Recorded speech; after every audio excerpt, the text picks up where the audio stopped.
Daily Manna from the Torah by Dr. Ketriel Blad. Shalom to all, and welcome to this third Aliyah of Parashat Vayelech, and he walked.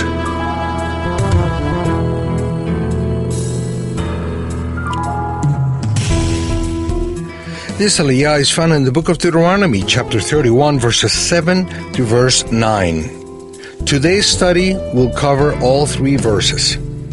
And Moses called unto Joshua and said unto him in the sight of all Israel, Be strong and of a good courage, for thou must go with this people unto the land which the Lord hath sworn unto their fathers to give them, and thou shalt cause them to inherit it.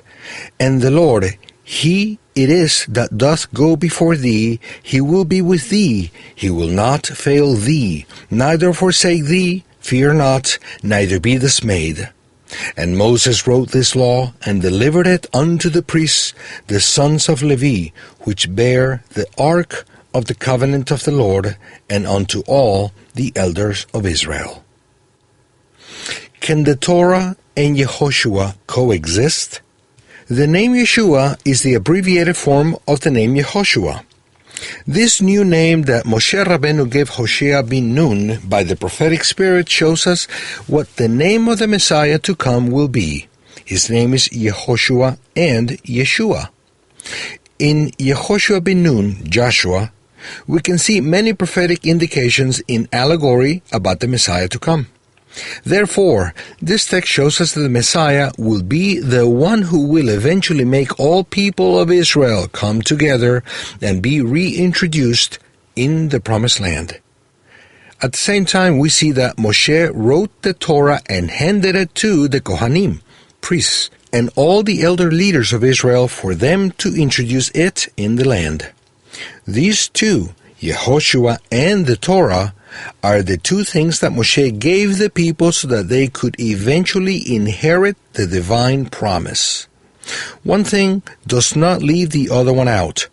Without Yehoshua, they couldn't have been able to get into the land, and without the Torah, there wouldn't have been rules in the land. This teaches us that the true Messiah cannot reject the Torah nor change it, but sustain it and establish it in the Promised Land. So when the true Messiah comes, the 12 tribes will be gathered in the land of their fathers. The service in the temple will be established again. The kingdom will be lifted up in Israel, and the Messiah will sit on the throne of David, to rule with the Torah upon all Israel and upon the whole world. Then there will be justice and peace in the entire earth.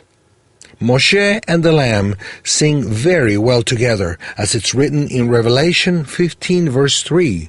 And they sang the song of Moses, the bondservant of God, and the song of the Lamb, saying, Great and marvelous are your works, O Lord God, the Almighty Righteous, and true are your ways, King of the nations. Yehoshua and the Torah go together. Moshe and Yeshua are very good friends. Kol Tuv. All the best and Shalom.